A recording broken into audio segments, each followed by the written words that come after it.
Hey, what's going on, everybody? Welcome to the Daily AI Show. Today is March 10th, 2026. Appreciate you guys being here on a Tuesday. Thanks, everybody, coming into the comments. Today with me, I have Beth and Andy, who you all know, and I'm Brian. But today, for the first time ever on the Daily AI Show, we have Danielle LaFleur. Welcome, Danielle. How are you? Hello, I'm good. Good morning. How are you guys? Very good, very good. So we've known each other, but collectively different amounts of times and stuff. Obviously, I met you a couple years ago as far as through the AI exchange. But why don't you give our audience maybe a little overview on yourself, what you're working on? You know, maybe the short and sweet of how you got into AI or that part of it. You know, the journey, I suppose, over the last 3 years or so. Got it. Elevator pitch, which I still haven't nailed down, by the way. So this is going to be super exciting. We started working in AI. I own Easy as Pie, easyasPie.ai. We started working in AI in about 2017 to do our own work, and we had a marketing agency. And we were all of a sudden AI became public.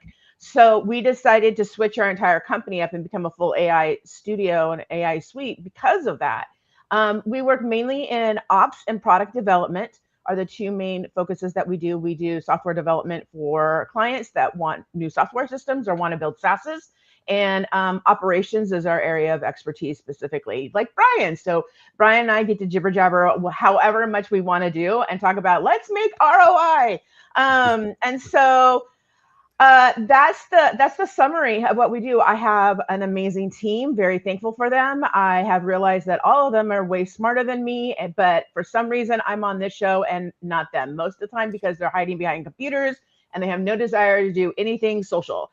So very thankful for them. That's us. That's it in a nutshell. So yeah. Let's speak about social because you are on socials. I know I follow you on TikTok, but you may be in other places as well.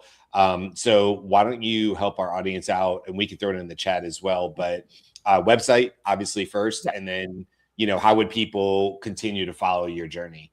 I would say right now, LinkedIn and TikTok are my two favorite.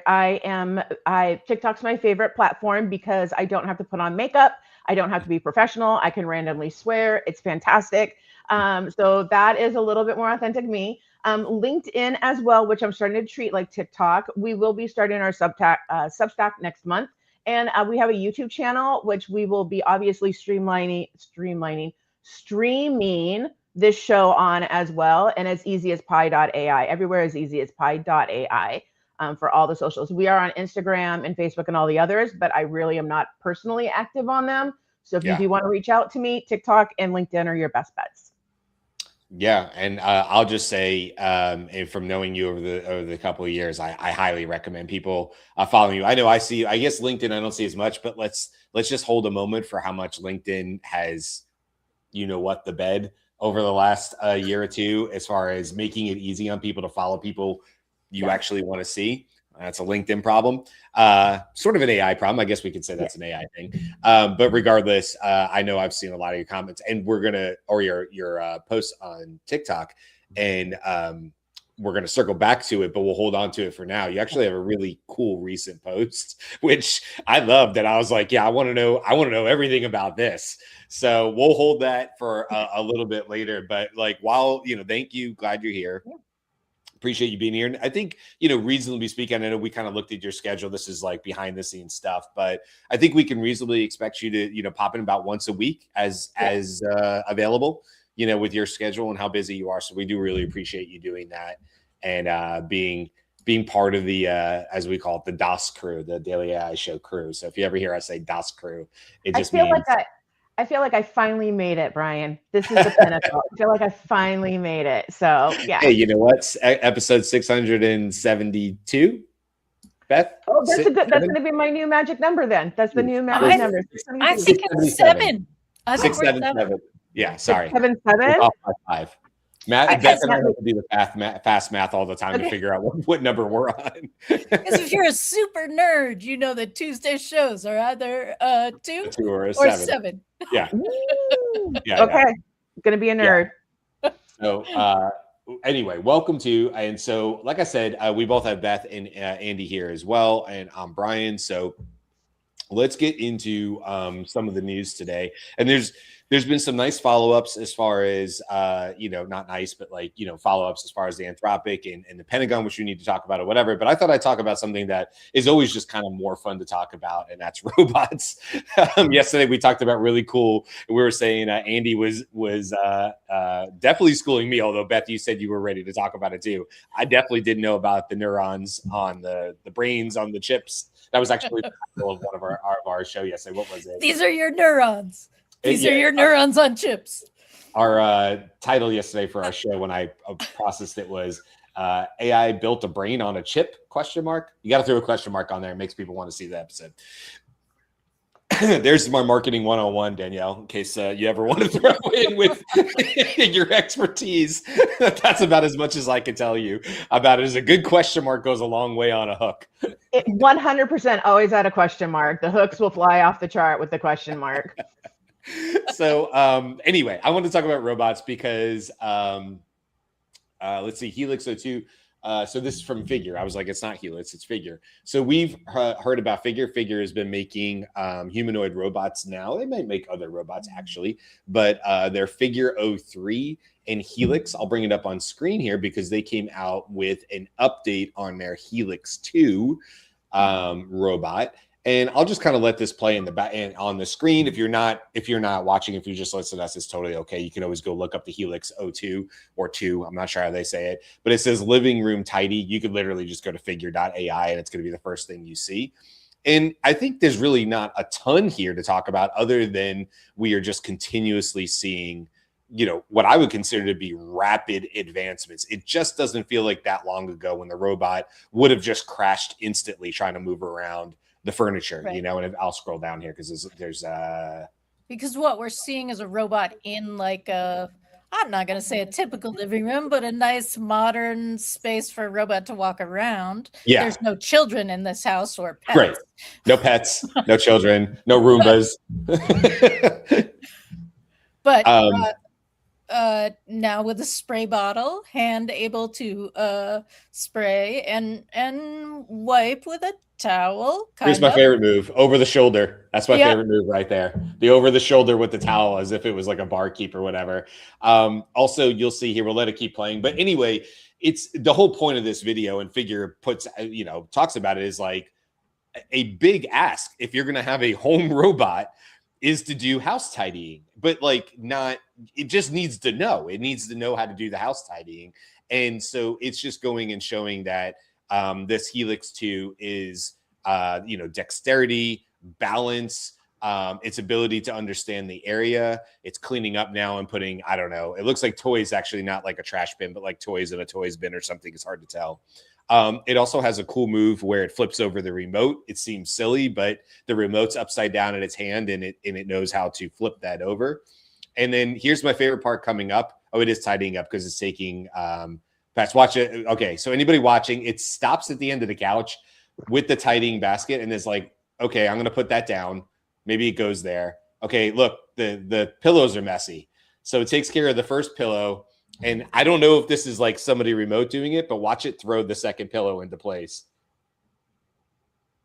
I don't know why that makes me laugh or smile, but I just like the idea that the robot's like, and here's the part with the remote. If you happen to be watching it, just that little bit of flipping the remote over and then knowing to turn off, where the TV is. Now, questions that I have on this one. I'll take this off the screen because I think those who've seen it can see enough. And if you didn't, just go to figure.ai and you can see the whole home tidying up. So the things I wanted to pull away from this is, like, number one, still seeing rapid advancements. I mean, you only have to go search on anywhere, TikTok or anything, for what China's doing with, seems to be swarms of robots doing karate at this point, and shows and more like entertainment type stuff. But this is what people ultimately are thinking when they think Jetson style. It's Rosie the robot. You know, it can move around your complex, you know, house with, as they say in their blog here, like dynamic variables. To your point, Beth, those toys are not going to be in the same spot every time. Or if that was a dog toy, it's going to be moved. And so obviously the robot's going to be able to it has to have the ability to understand the space pretty intelligently. And Figure just points out, it's like, hey, this is what it can do today, but as it builds skills, it will ultimately be able to probably handle anything that's as far as a task or otherwise. And I think that's what gets the most exciting is, you know, I mean, it was only a couple of months ago when we're like, man, it's working hard to get that plate in the dishwasher in the right spot, right? It was like just super slow or whatever. And now I don't know if this is real-time video. It doesn't appear to be 2x. Usually they'll tell you if they sped it up. And I am hopeful that this is not somebody behind the scenes with a remote, because sometimes we've seen that with both Tesla and some others where it's like, oh, you can have this home robot, but it's really just somebody, you know, being a peeping Tom with a remote control that has to move the robot around your space. So that doesn't seem to be what Figure wants to be known for. They seem to be, you know, they want you to know that this is the real thing. So I thought it was really interesting. I mean, it's more than anything, though. It's like whether it's Figure or other AI humanoid robots are using AI, they're moving so fast from where they were. I don't know. It feels like 6 months ago at this point. I'm not even like, never mind 2 years ago or 1 year ago. I feel like 6 months ago, you weren't seeing anything close to this. I don't know if you guys watched it or read any more on it, but that was sort of my take on the Felix or the Helix, excuse me, part of it. Well, I just saw that video for the first time watching now, and I was expecting, if it's a humanoid robot, that when it picked up the remote while standing in front of the couch, that it was going to sit down and watch for a while. Yeah, you know, that would be truly humanoid in my expectation. I have to say, it seemed to me that when they got to the end of the couch and they looked down at what you referred to as the tidying basket, Brian, I read, why am I holding this? I should put this down. And I too walk from one end of the room to the other and wonder why I am holding the thing that I'm holding. And then, yes, thank you. Well, when I first saw it, Beth, I actually thought it got distracted. Now, I think the second time I watched it, that wasn't a trash basket. That was a tidying up basket, right? Mm-hmm. So it probably did go on the side of the couch. But the first time I thought it, I was like, oh, look, they're training it to be just like us. I would get to the end of the couch and go, oh, I can't keep doing trash, even though that would be the logical thing. Let me put the trash down in the middle of doing that process so I can tidy up the pillows. And by the time I got to the last pillow, I'd be like, what in the hell is on the floor? I might get back to the trash that day. I might. It might still be there 6 hours later as I continued on to other things, because I'm always ooh squirrel, look squirrel. So that's not what it was doing. So anyway, that was my first intention, that my interpretation though. I would say then how we would judge if AI/the robots have consciousness is if they have ADHD. That's what I just learned. Like if there's signs of ADHD, that would be actually what we should consider if they have consciousness or not. Do they put the trash down and immediately sit down to watch TV in the middle of their daily tasks? So I think that should be a new benchmark that we should add on to that list right there. And I want to point out too, because this confuses me too, but there's Figure 03 and then there's Helix. Figure 03 is a 5'8" tall robot that weighs 61 kilograms. I can't do that math. That's too much. I don't know what that is in pounds. Times 2.2, I guess, Carl? whatever that is. Divided by 2.2. What? Carl, we need Canadian weight. I can't. I can't be bothered with these kilograms and this rough calculation. Like the weather, Celsius, Fahrenheit. The hell are you using? Thank God it's not telling us its temperature, because I'd be out of there. But it has a 20 kilogram payload. Who knows what that means? Nobody in the world knows what 20 kilograms is, but it's probably heavy. I don't know. It could do things. Obviously, I'm kidding. So anything, I think Figure. Do you guys know, is Figure the bigger brother/sister of Helix? Is Helix a smaller robot? Do we know? I think Figure is their industrial line. They like are making maybe Mercedes or BMWs now. Oh, okay. And Sorry. Helix. Go Same ahead. robot. Sorry, Beth. Sorry. Oh. Same robot. Helix is the AI operating system. For Figure 03. Oh, nice. I was like, I don't remember Figure having two different robots, so that was totally throwing me. I apologize. I didn't mean to interrupt you, but Helix is the AI system, is a generalist humanoid vision language action model that learns and improves over time as it acquires new skills. My bad on that. Helix is the operating system, not the robot. Got it. And look at me as an improviser ready to justify what you just said. Yes. I said good. Yeah, yes, then. Let's suppose this. Hi, Carl. By the way, Carl joined us too. So we got a full boat now. We got 5 of us here. I don't want to throw you on the spot, but Danielle, do you happen to have any news stories that you want to talk about since you're our first time guest today? I think you might be on mute. Mike is muted. I do not have any news stories because I have not read the news in the last 24 hours. I've been too busy catching up on sleep. So my only news is my own personal news, which we will share later, I apparently think. Yeah. We'll definitely circle back to that. Well, let me throw it out to Beth or Andy or Carl. What did you guys? There's a couple things on here that I have, but what did you guys see over the last 24? Okay, I'm going to jump into something I think is interesting to view. We've looked at it before, but first I'll just give you the one-line follow-up to all of our discussions about Anthropic and their war with the Department of War.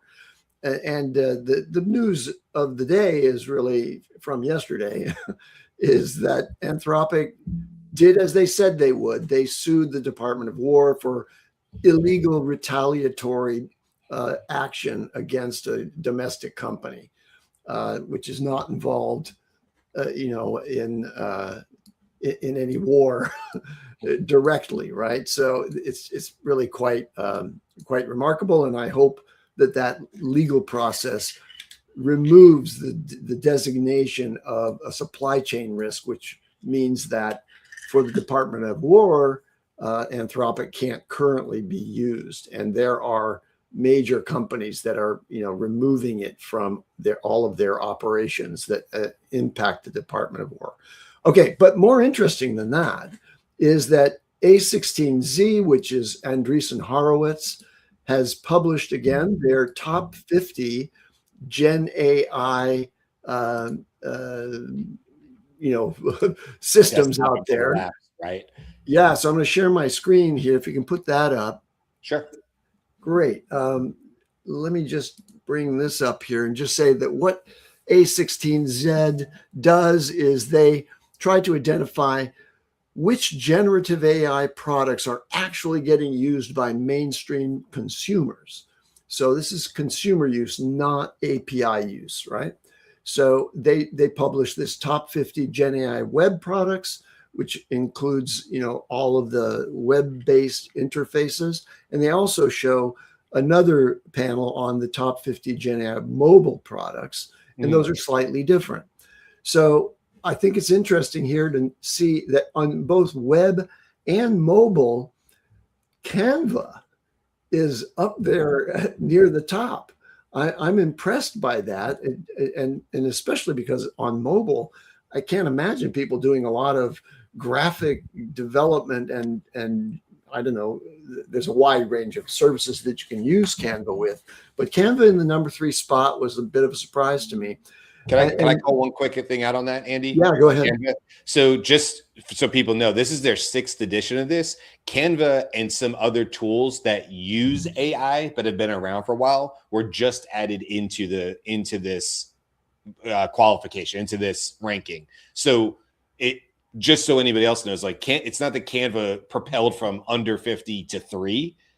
Canva has already had AI tools. I use it all the time for the show and other things, but A16Z had not included previously, and the last 5 versions of this had not included companies like Canva who are not all AI, but have AI enabled tools. I think is the way I read that. So just wanted to call out that on Canva. But by the way, Canva's that AI explains it for me, right? If Canva application use is included in its entirety, even by all those people who aren't using any AI within Canva, although it's probably hard to avoid at this point because Canva has done a really good job of integrating AI, features into their Canva platform.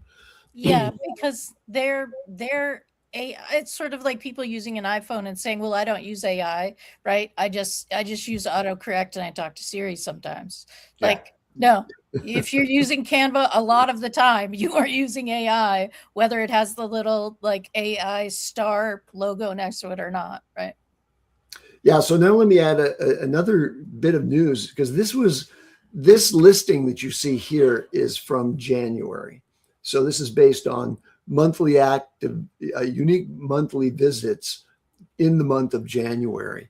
That's the web ranking platform. And then monthly apps, the other one that you can go look at if you go look for A16Z, is done by monthly active users.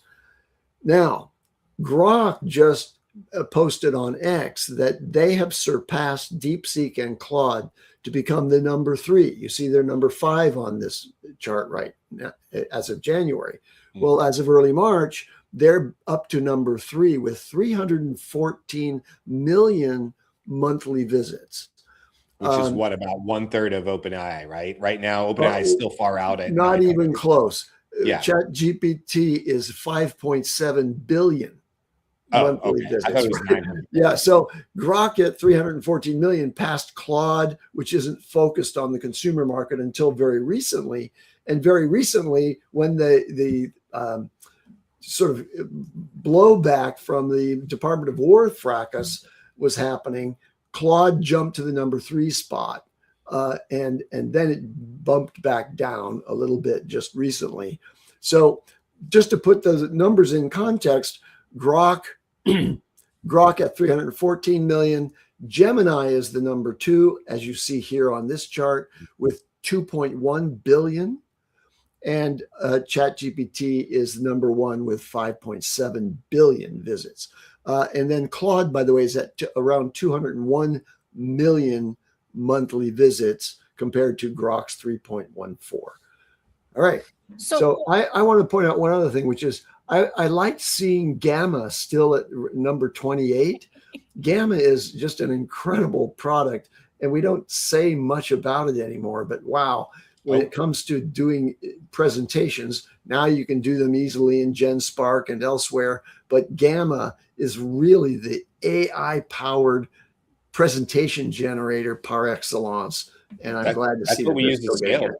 We use Gamma every day. That is how we do our presentation decks at scale. Not to take anything away from the other solutions, but Gamma is very user friendly, and a 1-2 punch of like starting in a ChatGPT or a Gemini to help write out the text that goes into Gamma is super powerful. And I'll just give the extra punch to that. If you want to add in Gamma, let's say you want to use like Lucidchart and you want to have some workflows in there, you just use Gemini or ChatGPT to write out the mermaid.js script, and you put that directly into Lucidchart as a code block. And so very, very quickly, you can go from scattered notes out of a meeting into a very good Gamma deck, followed by workflows of whatever was described, all by just using simple, basic Gemini or ChatGPT basic prompting back and forth. It'll write the mermaid.js, and that's the code type that Lucidchart wants. Now, of course, if you're using other tools, they might be different, but that it wouldn't matter. You would just say, well, how do you import a flow chart, right? And then get that kind of code, and then get Gemini or ChatGPT or whatever tool you're using to write that. So just wanted to call that out because we use it all the time at scale. Let me point out another thing, which is Google appears multiple times on this chart. In number 2 spot with Gemini, at the number 10 spot with Google AI Studio, and then again with Google. Where's that one? Oh, anyway, Labs. Google 25. Labs, right? Yeah, Google Labs is in there, and also Notebook LM at 30. So this chart is laid out with 1 through 10 as a column, 11 through 20, then 21 through 30. 11 through 20, that whole column, there isn't a single thing on there that I've ever used. That was a surprise to me. 11 through 20. Free pick. Well, I know of Grammarly, but Suno is 15. Yeah, for sure. Yeah, I haven't done that yet. So anyway, there's none of those I use. Happy to see Perplexity and Notion in 8 and 9 positions. Perplexity's kind of holding its own there with its offering. And then in 21 to 30, Lovable tops that list at 21. And I also noted Gamma earlier, but also 11 Labs and Notebook LM are in that column. And I also want to call it really quick that they did mention, because anybody looking at this might go like, where is OpenClaw? This data precedes the OpenClaw, MyClaw push that happened. So that's why it doesn't exist on this list, is because it simply was before the data, but we would absolutely expect to see it on these lists starting the next time they put this out. I think it's twice. I think they do this twice a year now. They used to do it once a year, then they sped up to, I think, every 6 months. They may even do it now every 4, a little bit faster. I'm also, Poe is in there at 49. Like to see Poe still hanging in there. We've talked about Poe for a long time, and I will say it every single time. Number 7, Character.ai. Like, it blows me away every single time. And I know, Carl, you've talked about it. We've talked about it. Danielle, I don't know if you use Character AI, but like, it's just that it's like, it's the beast that just hangs in there, man. It's like, obviously there are a lot of people continuing, report after report after report using Character.ai, because they have consistently been at the top, top 10 on this list for every single version, I think. Yeah. And didn't they go home to Google? That may be another Google listing in the... Google bought Character AI? I thought Character AI went back, because Character AI was built by people who left Google. I'll look it up while you guys are talking on other stuff. See if that's I want to say something about Grok, because I think Grok is kind of, I think Grok in that position, or even going higher, is riding the wave of how easy it is within X to tap Grok, right? So I would be surprised if there are that many subscribers directly to Grok as a chat interface. But when you're on X, you can see lots of people either publicly commenting, hey, Grok, what do you, is this true? What's the source for this? Or tapping the Grok icon at the top of a post, which would get you into the private chat of basically explaining, which I admit, there's a lot I don't understand on X, so I am a frequent user of what does this mean? So I have a question about that, because when I have wandered my way or happened upon X, I see people saying, Grok, what about this? And give me a response, but I can't see the response from Grok. Can you actually see what Grok says in response to that? If they've asked a public question, generally where you're seeing that is in the main feed of comments. You'd have to click on the question, and generally there's one answer, right? So there's a one comment on that question, and you'd see what they're saying. Okay, got that. All right. Well, I'm going to take that off the screen and we'll move on. The other thing I'll add to it, just to wrap it up, is it looks like Character was a bit of an acqui-hire, Beth. They took on talent. They bought out other investors. But it still exists. Okay. They licensed their platform for $3 billion. So it's one of those acqui-hires where their Character AI does not exist underneath Google. It's that whole thing. We've seen this now 6 or 7 times, where it's this acqui-hire type situation. Like, we'll take your talent, we'll buy out investors, we'll lease your thing, but we don't own you, so it gets around all the legalities and whatever. So anyway, that's what that appears to be. I'm not sure when that happened, but you're correct on that one. Yeah. And Jeff is given good information about Grok in chat and surfing X.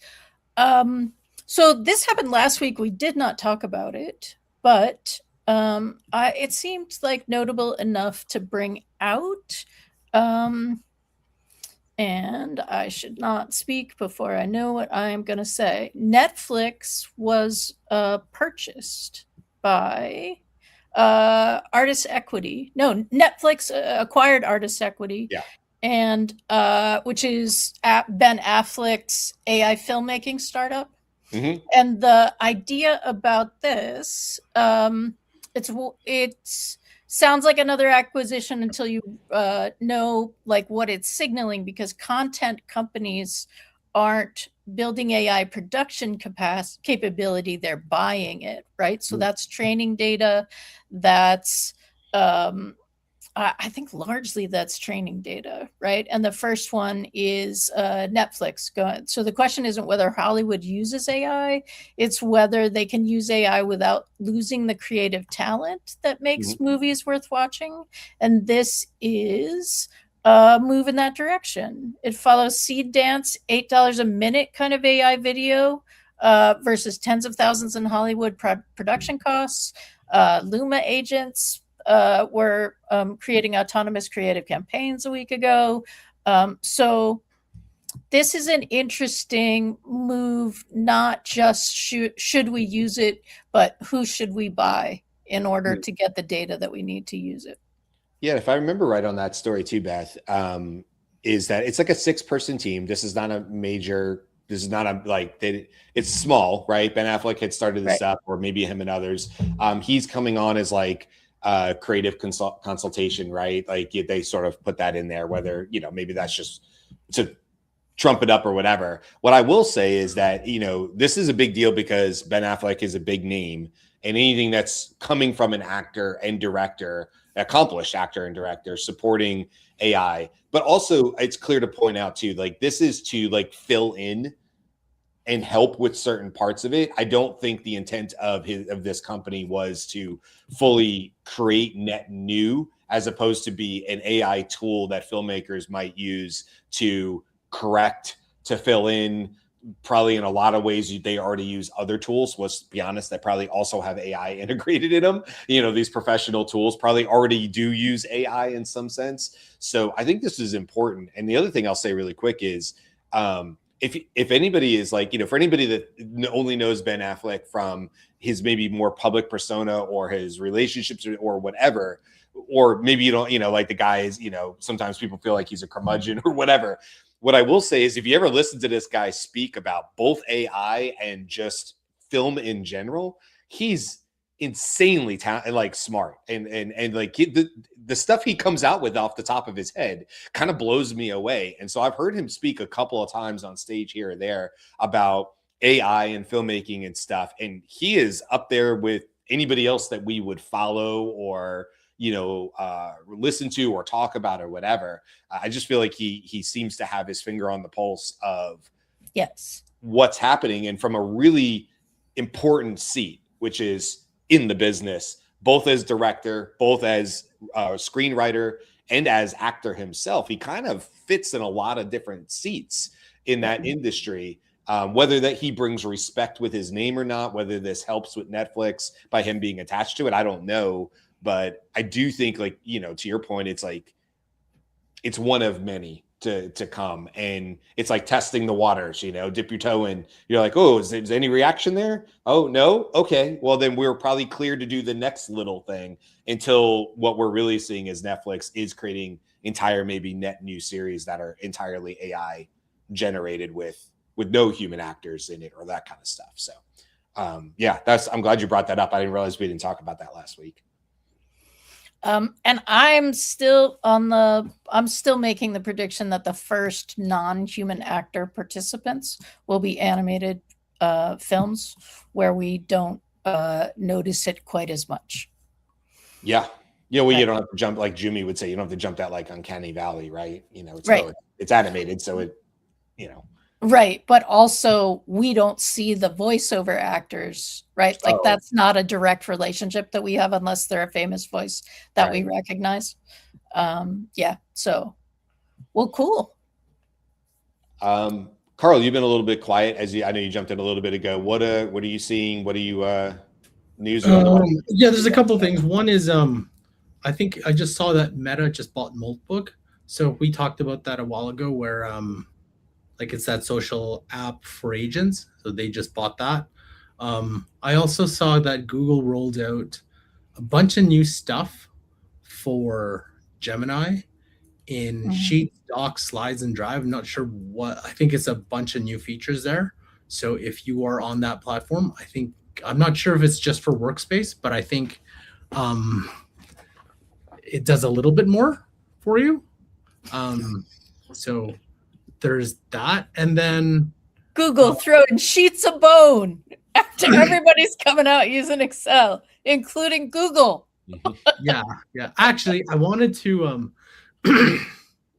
if you don't mind me showing you a quick demo on something.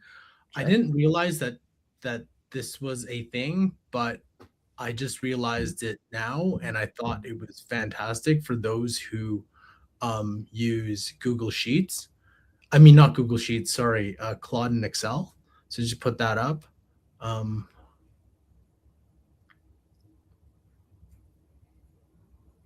Okay, cool. So I didn't know that if you had Claude for Excel, if you turn this setting on, this one, you could hook into this thing and hook into the, like, as long as Claude is on multiple workbooks, you can do something like this. So it's like, in the multi-entity workbook, can you tell me about self N40 on the consolidated tab? So this is a completely different workbook. It has control over the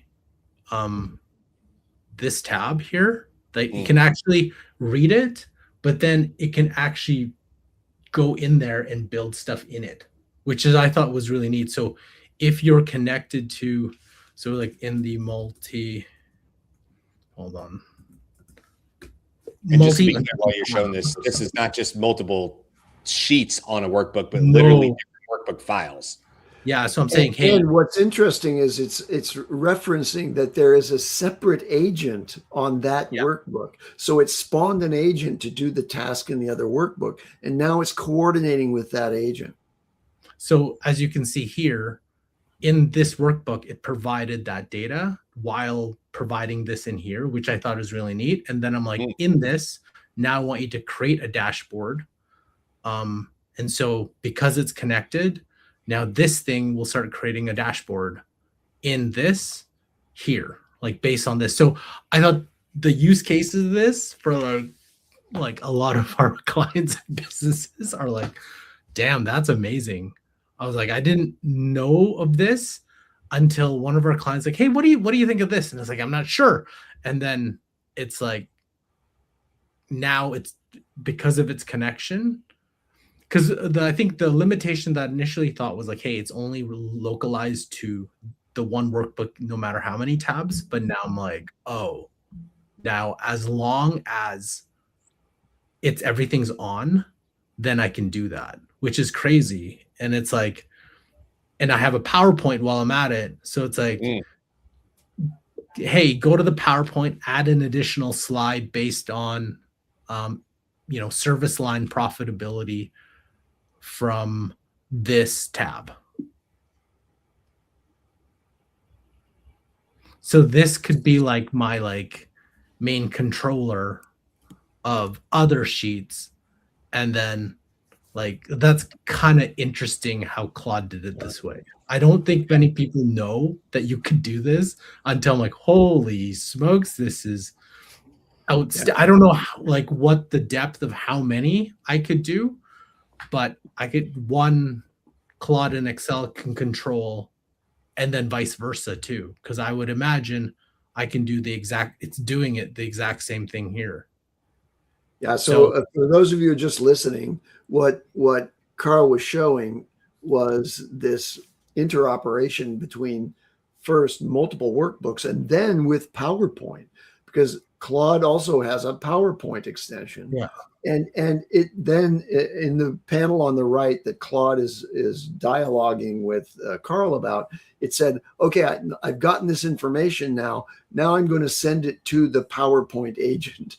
And so there is this central sort of master agent in the workbook in which you first started this thing, but there are parallel and equivalent agents in each of the workbooks and in PowerPoint to work with. Although, to our previous point, that PowerPoint presentation is no gamma.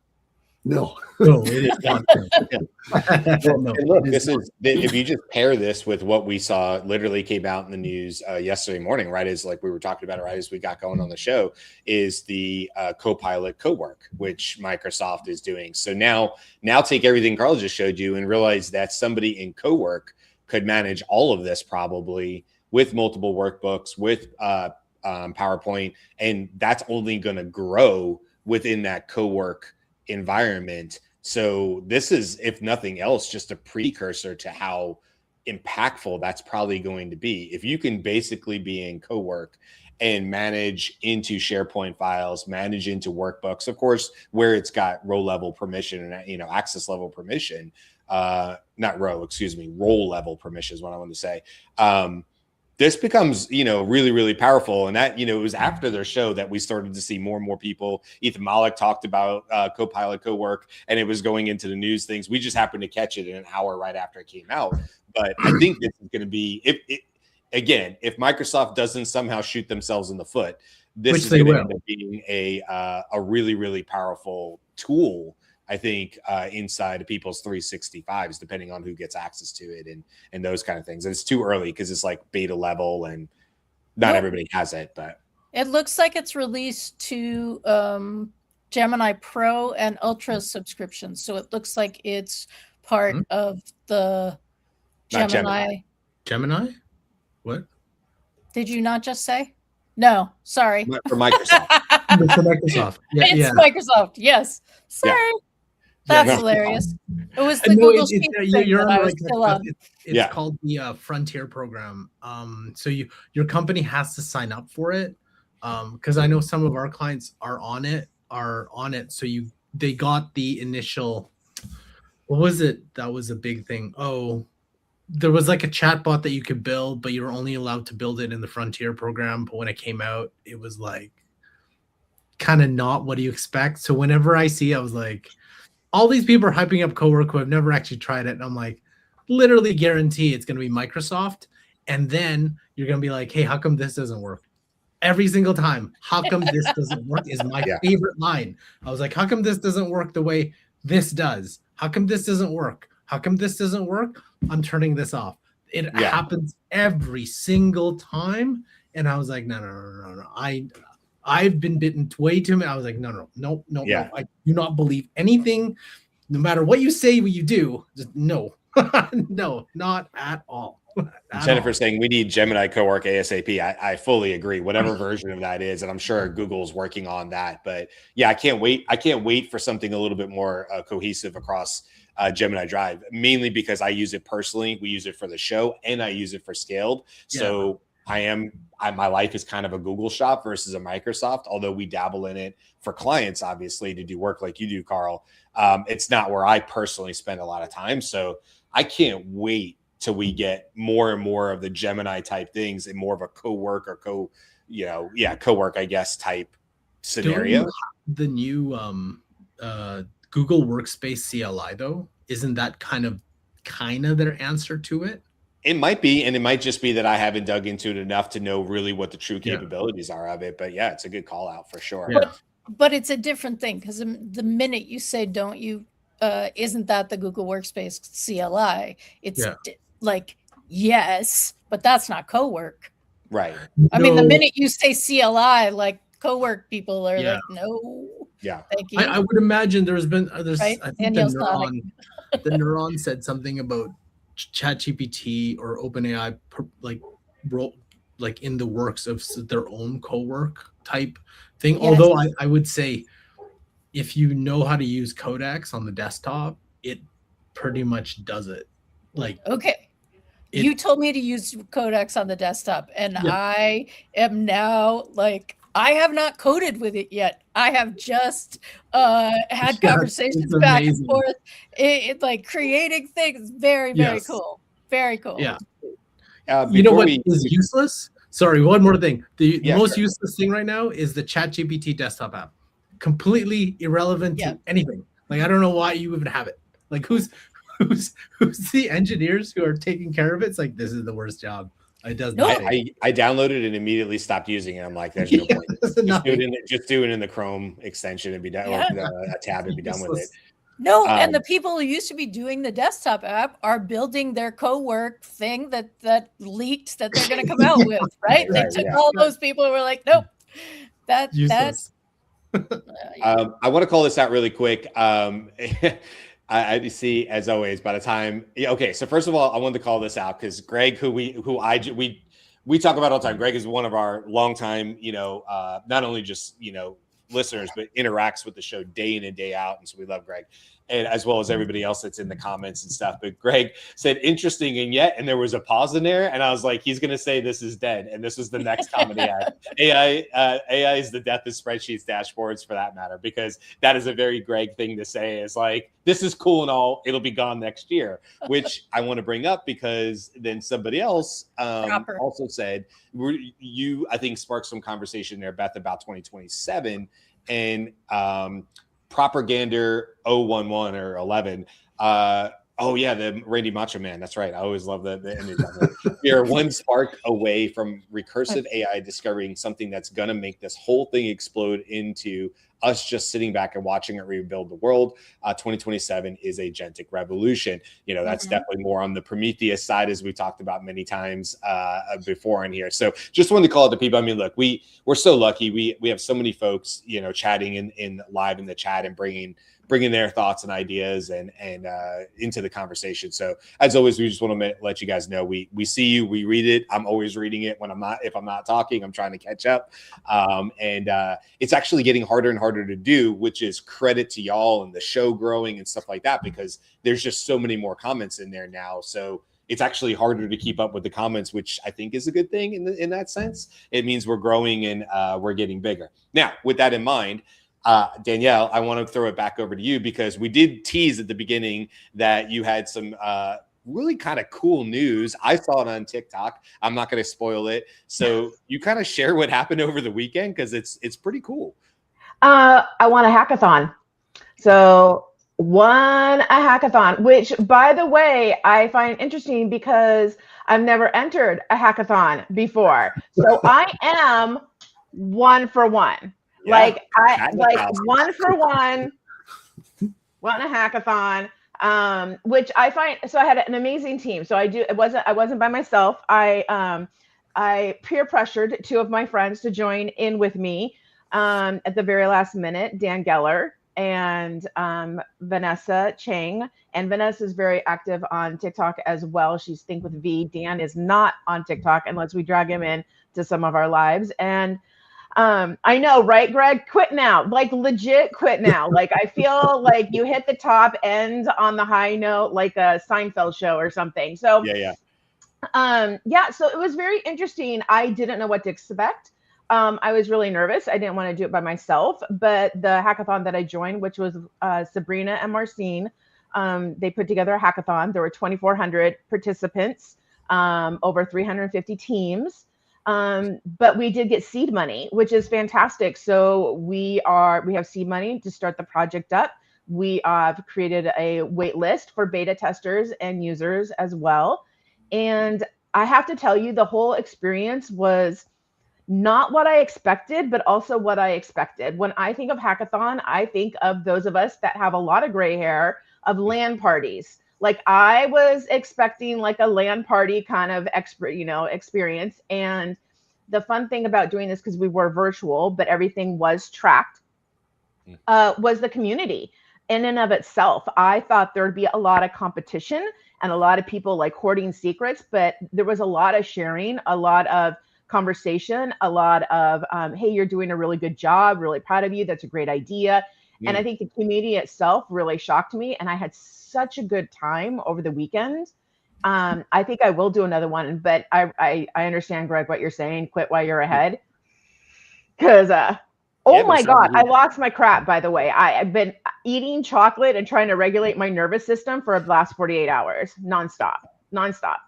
And first of all, that's awesome. So congratulations, because how cool is that? 2,400 participants, 340 odd teams, and you won.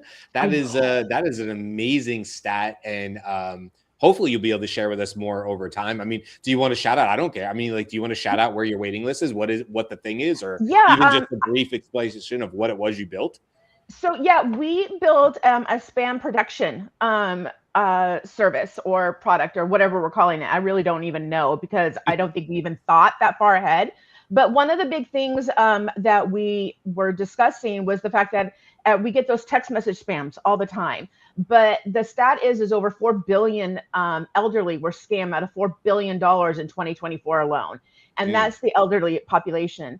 And so, and we all have that situation. I mean, I've been tempted by these things. I'm like, is this real? Is this not real? They're so good. So that's what we built, was a spam protection thing on your phone via text message. So it's very secure. We're not keeping anybody's data or anything like that. And all you have to do is send in your message. Is this spam or is this not spam? And we built a little robot, a little text messaging companion for the elderly for them to talk to. And so the URL right now is a temporary URL. So and the name is Bernie, BERNIE .easyasPie.ai. I think I can put that in the chat for, I don't know if you guys have, I only see the chat that I see here, which by the way, I just discovered 5 minutes ago and stuff. But if you click on I don't know if I said that. There we go. If you click on the link, there's a wait list at the very top. Hey, we're accepting early signups and wait lists. So you can click on there. And but that's the landing page to go read about it and stuff like that. It was, I think what floored us is that this was a problem that we have experienced with our family members, and then me, because apparently I'm the same age as the elderly. So we saw a need for it, and we said, this sounds cool, and so let's do this. Never in our wildest dreams did we ever think that it had potential to win. And there was some amazing people like doing products and stuff like that. Congratulations. Thank you, Danielle. That's really, really excellent. Can you tell us what external service you call to evaluate the spam message? That we built. So we built that out, but we did use Anthropic. We did use code, whatever, the Cloud Code, to build all of that out. I know that some of that we have locked down on our stuff like that, but it was all Cloud Code. It was all we just used Cloud Code to build the whole thing out. Mm-hmm. Yeah. So it's and presumably then it's doing matching evaluation of a text based on some model of examples that you've provided in the back end that say this is spam and this is not spam. I'd be very curious to know just what the accuracy and resolution is, like false positives, false negatives, etc. Yeah. But that's all stuff that you get to work on now in order to refine the product before it's actually released. Exactly. Because remember, we only had 48 hours. So we had we haven't done a year's worth of work in 48 hours, although it kind of felt like it at the time. But what I find really interesting is how well the team did putting all that together in such a short time to be able to make a working product. I do know the people that were judging, we saw the pings on the API and how many tests they did. And so that was very, I wasn't watching at the time, I was at the event, and I got a text message like, our API is going off the chart right now. And we're like, ooh, they're testing. So it was very cool. I just can't believe it, to be honest. Like, it's just something that it would not be in my wheelhouse. And I'm super excited about it. I'm super excited to launch. I'm super excited to get beta testers in there. So if anybody's watching, they can come get beta testing. Find our false positives. Find our false positives as much as you can. Absolutely. Yeah. Macho says, Proper, sorry. Now you got me calling him Macho. Proper says he doesn't get does not get spam on their phone, but I certainly do. So I'd be happy to be a beta tester. The other thing about this is actually also starting the habit for the target population of, I got this maybe let's check it out first, because that's the intervention that you're doing, which is amazing. Yeah. Because now they're having the question, I would think, but they're not sure. So yeah, just it's preventative, not reactive, so to speak, right? Like just check and stuff like that. So if you guys do get a chance, definitely go take a look at it, sign up for the wait list. We try to make it stupid, simple, easy, like as least friction as absolutely possible. It's early in the morning over here on the West Coast. So Jen is offering to red team. I already signed up, so here it comes, Danielle. It's I'm on the wait list.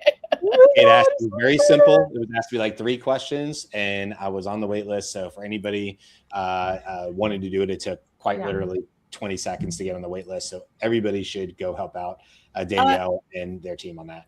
And Gwen is saying, hey, AARP, because we know you listen to us too. Your favorite AI in the morning show. Maybe there's a partnership in the future for you. So let's think about that. Yeah, absolutely. I have to say how amazing it is to work with friends on this as well. Brian, you know, Dan and Vanessa from AI Exchange and from the Build Lab kind of people, like some of us go way back.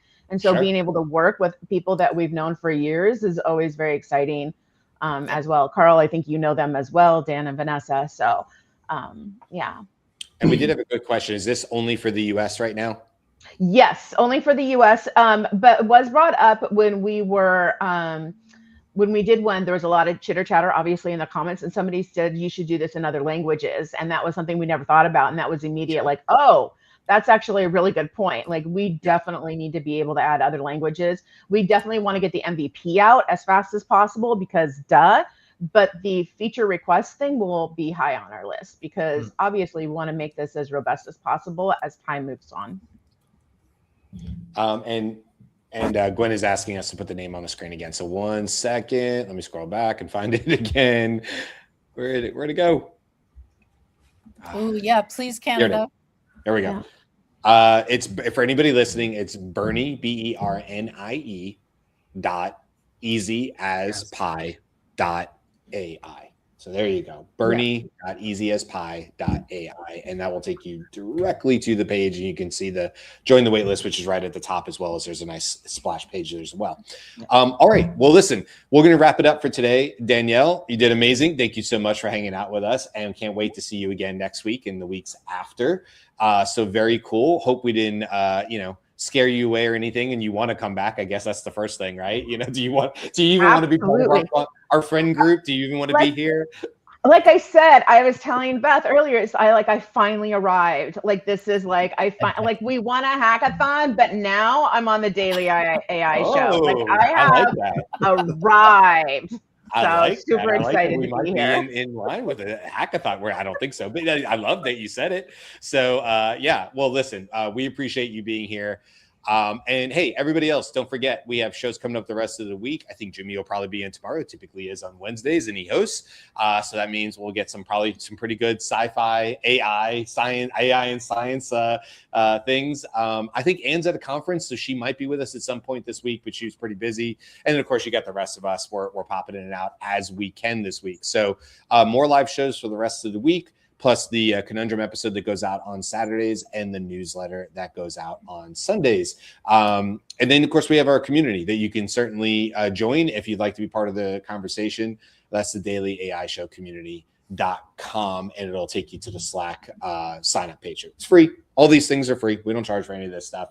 So come out, enjoy it, take advantage of all of it, and we will see you guys again tomorrow. Until then, have a good day. Bye.